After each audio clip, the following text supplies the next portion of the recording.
They say a picture's worth 1,000 words, and art is no different.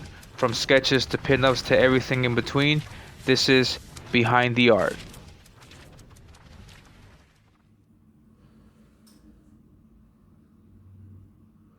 Hello everyone, welcome back to the channel. Welcome to this new video. And yeah, first I want to start off by saying I'm sorry if I haven't been posting any new material, any new content. Um, as I mentioned in the last live stream that I did in the last episode of the morning show. Um, this last week has been Independence Week here in Peru. So I decided to take the day off. So I take a few days off and just hang out with the family. So and also draw in some of my free time. So I've been doing that, and but yeah, I'm going to get back to giving you more content on the regular starting next week. So I'm going to because I got a so I'm going to start posting more content next week, and I apologize if it's yeah, and I apologize for any lack of content. Yeah, and yeah, so today we have another episode of Behind the Art, and today we're going to talk about one of the comics that I was able to work on from Patchwork Comics called Spells and Superheroes. And in that comic, in that campaign, I was commissioned to do some art, and this is the art that I did. Okay, so yeah, you saw it in the pinup. No, this is the artwork that I did. This is the character called Foxman, very similar to Wolverine. Similar to Wolverine, and yeah, this means a lot to me, a lot, because this is one of the first times I've ever done an actual like homage. I'm not too big on homages, and just for other reasons, I'm not too big on doing homages. I appreciate them for what they are, but no, but I'm not. It's not something that I normally like to do. But yeah, I was commissioned by Marrk to do this piece. He said at the time that he wanted to do something special. He wanted to do some artwork for the campaign, and he gave me this idea. He pitched me this idea. He was like, what I want you to do is draw this character, and he showed me Foxman. Draw him, but draw him like from the Wolverine cover, from the Frank Miller Wolverine cover from way back in the day. And I was like, wow. I had like I had a lot of things were going through my head when I got that commission. I was like, wow, this is crazy. Like yeah, number one, thank you for commissioning me, for asking me for my art. And then number two, I was like, thank you very much, even more so for thinking that I could pull something like that off. Because um, like I would never consider myself anywhere in the near the realm of Frank Miller. So having the task of pulling off a commission um, to draw some art like him in his style, I was like, wow, I didn't think myself able to do that. But yeah, Mark said, yeah, no, go ahead. I want you to do that and see what you can do. And and so I got started. But yeah, but before we continue, let me show you the actual piece. Sorry for the background noise. But yeah, this is the actual piece here. You can see it here.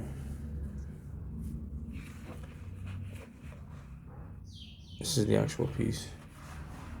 Yeah, well, many people, it was crazy. But yeah, this is done by hand. So I did this lettering by hand. But but yeah. So when he gave me the assignment, I was like, man, that's crazy. So he gave me well, I don't think I had a deadline for that, but I don't think I did. But yeah, when he gave me that, the first thing the first thing that I did when I started the commission was to study the cover and the art, and this is what it looks like. I'm going to show you on the screen, and one thing that really caught my attention with Frank Miller's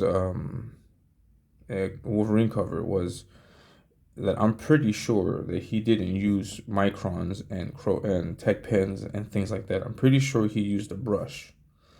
I'm not sure. I don't know much into the making of that comic. I don't know. I could be completely wrong. But that was the impression that I got from the pen strokes that I saw on the page.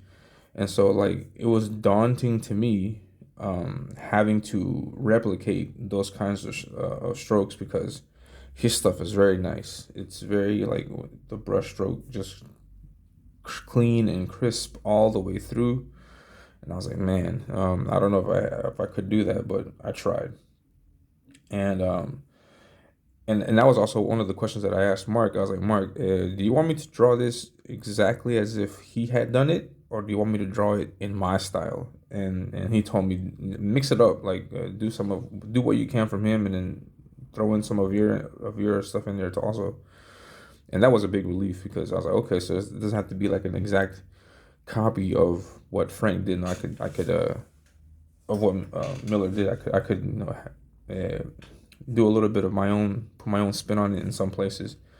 So my idea was to give you the essence of that cover without taking away anything from Frank Miller, but also trying to add a little bit of myself in it. And I'll show you where I did that. And so yeah, so the one of the first problems that I had was aligning the character to to fit the page, like aligning the character, because my initial, I forget to my gut instinct was to draw him in the center, or maybe slightly to the right here, and then the hand here. But for this piece, I had to take into consideration the title, and so I had to like try to I had to map things out, and it took me a while. Like it took me like maybe 3 or 4 tries to like put it just to where I like it, and I was struggling with it, and I was like, why is this so difficult? Because normally I'm pretty good with this stuff, but it's so difficult to align this. And then looking closely at the image, at the Frank Miller image, I realized that my issue was the paper, the size of the paper. Because if you take a look at the image, at the dimensions of this image versus the original Frank Miller image, Frank Miller's image is about, let me see if I can show it like this way, is about this much.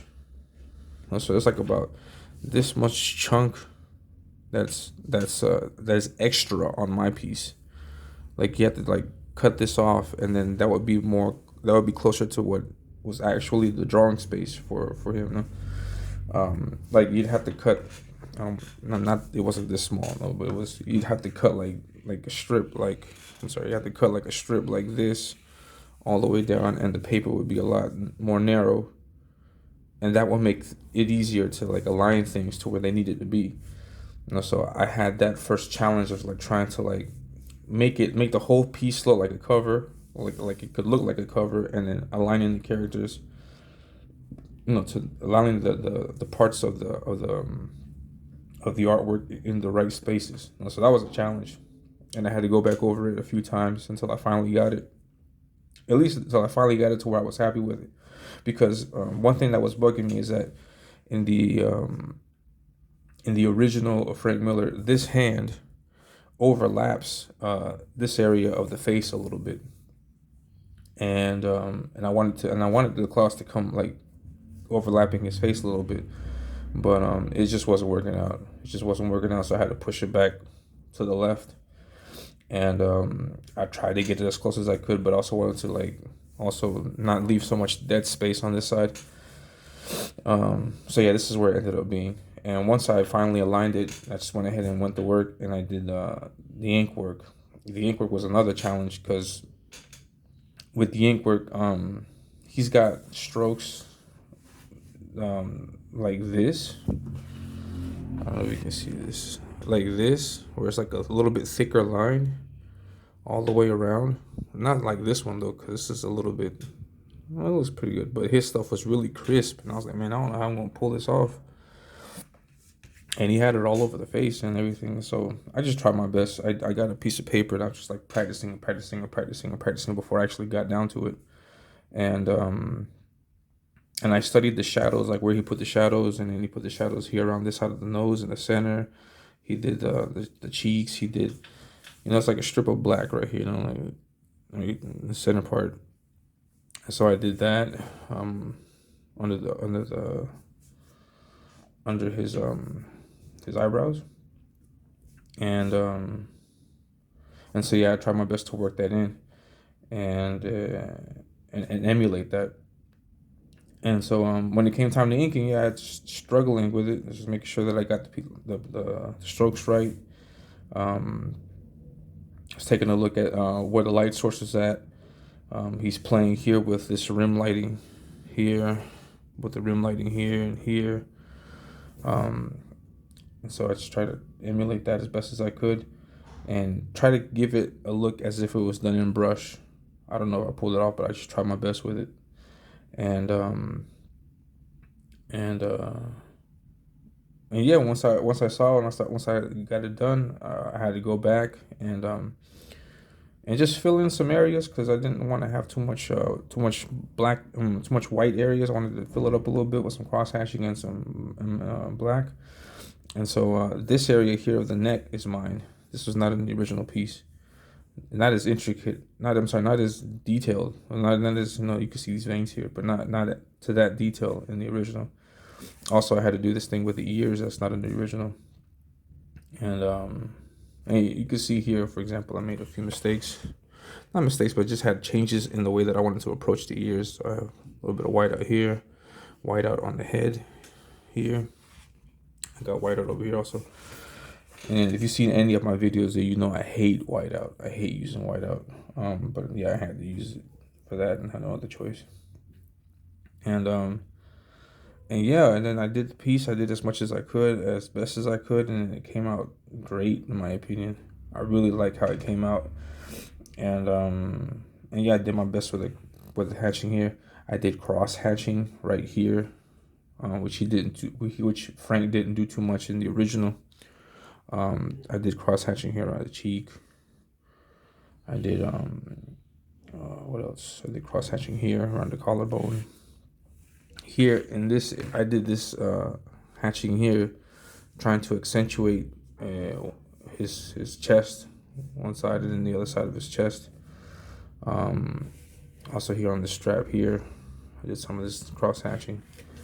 And yeah, I just tried my best, my absolute best, to try to replicate that and not take too much away from what Frank's original work was. It was great. And yeah, I did this. This is also all mine. This corner box here with one of the characters, Madam Magic, I think is her name. I really like how she came out. It came out really nice and clean. And again, then the last challenge of this was doing the name, because Wolverine, like, what letters from that name could you take and use it here? And all you have is just the O and the N. So I had to like interpret the F, the X, the M, and the A. I had to interpret and see like how could that be drawn. And so I had to study the lettering. So I had to notice this little dip, because there's like a line here. You can see this line just going straight, and then the end dips into that. I had to notice this hit here where it curves this way straight and then it curves back. Like on the A, halfway on the M. And then this, for example, the F, the way I interpreted that, I just got the E and then eliminated that bottom part, and then try to do this like the rest of this letter here. And that was also a challenge. Keeping the same line weight around all of this was also a challenge. I used a ruler, if I'm not mistaken, to do that. Yeah, it had to have been a ruler because there's no way I could do this freehand. But I was really proud of how I did this also, by hand. So it came out looking nice. And then I got a smaller fine liner, like an O2, I think, real small one, or an O1 or 05, and I did this line work here at the end, and it came out great. And then I did this. Got the Comics Code logo here from back in the day. We used to see those all the time in comics, but now we don't. but yeah, here it says unapproved by the Comics Code Authority. That was Mark's idea, not mine. And yeah, I did that as best as I could. The lettering here was done by hand. And then this strip here across the top was also, yeah, as you can see, done by hand. And I try my best to imitate the lettering of the original cover, because the original cover says Marvel Comics Group, the Marvel Comics Group, and it was difficult. It was really difficult trying to get as precise with that. And once I started working on this, no, I'm sorry, once I started penciling out the letters on this, I was like, no, well, this is just too much craziness. I'm gonna go ahead and do that in digital. I'm gonna do the best that I can with this, but then I'm gonna just cover that in digital. And that's what how it came out here. It looks a whole lot better. And yeah, I almost that's why I don't knock digital too much, because there's so much you can do with it. I don't know what you guys would prefer. Like, if you prefer it done by hand and look like this, or done digitally and look like the actual print. I think the digital looks better. I don't know. I'd like to hear your opinions in the comments below. And yeah, and then this here is that has a price on it. And yeah, this looks great. I like how it came out. It came out really good. And yeah, I'm especially proud of this because it came out really, really nice. And yeah, and I gave it to Marrk, and then Marrk told me he was gonna get it colored, and I was like, sweet. And who colored it? It was my buddy Ictus. You can see his name here, Ictus. I don't know if you can zoom in and see that. I'm trying to. Let me if I can take this out the way. Yeah, there it is. Ictus, right under my name here, Ictus. He's the colorist for this piece. Ictus and I have been on many projects now. I think we've done like 4 or 5 pieces together, and yeah, he's awesome to work with, and his coloring gets better and better every time I see it. And for this, he just completely knocked it out at the park. It looks just like, in my opinion, it looks just like the cover, and he did a really good job with this. And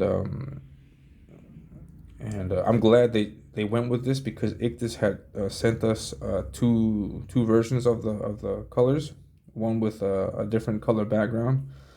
I'm assuming with the intention of making the character pop. I'm assuming, I'm not sure, but one with a different color background, and then this orange background, just like in the book. And yeah, I like that they went with this one. This was great, and this was just like the cover.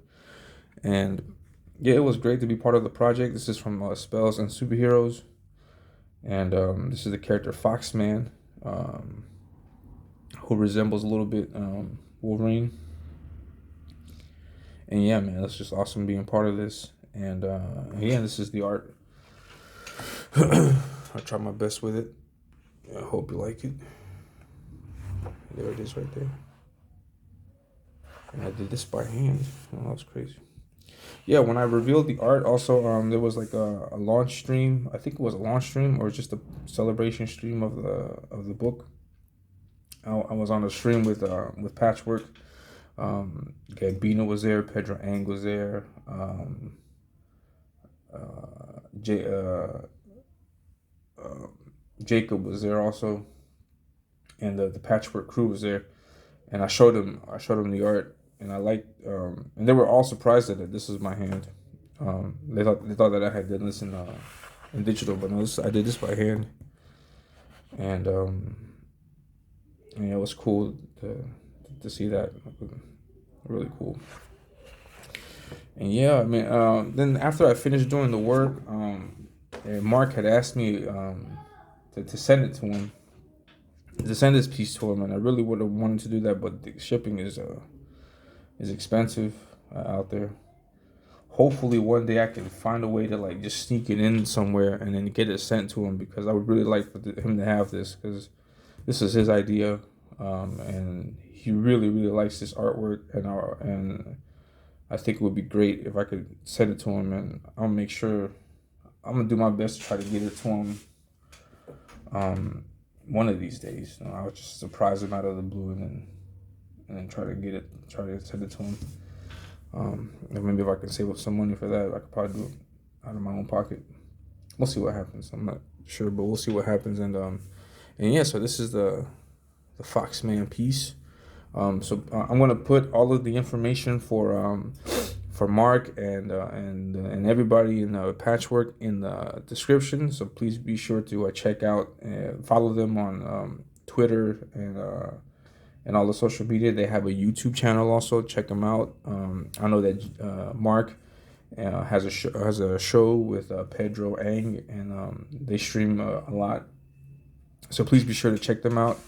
And yeah, thank you very much for catching this episode of Behind the Art. What's coming next is going to be just a series of drawing videos, because I finished a piece. Finished a piece last week for Benjamin Jackson and Max Headshroom for their comic. Rokan. I don't know if I'm pronouncing that right. Rokan or Rokan. It's a fantasy comic, and I did one of their characters. It's a bad guy. I want to show you the piece, but we have a big reveal that's going to happen. I think this Saturday. I'm going to reveal it on their channel, and I have videos that I'm doing for that, that I've already done for that, of me inking, so you can see that. And I also have this piece. I don't know how much of this I can show you, but I'm doing a certain punk character. I'll show you the rest, but there's the face. Here's the face of a certain shadowy punk character that I'm working on also. I'll have videos for that this week also, I think, or the following week. I'm not sure, but yeah, I have videos coming up for those two drawings. And I've also done another piece of one of my own characters from my own comic, and I'm slowly working on that. So yeah, so I mean, I'm very sorry that I haven't put up any more videos more frequently, but I am working behind the scenes, and I will try to get some videos out to you sooner. And yeah, so just keep an eye out, and please make sure to back and to follow the Patchwork Comics team. They have a lot of great ideas coming out, and they're currently finishing up the book Tropics, I think, by Pedro. So yeah, so please keep an eye out for that, and then that's it. Yeah, I think that's all that I could say. And yeah, so I'll see you guys in the next video. Thank you very much. Please don't forget to like the video. The likes help out a lot for the algorithm. Also subscribe to the channel, share the video out so we can get as many views as possible. And that's it. Thank you very much. Have a great one. Take care. Goodbye.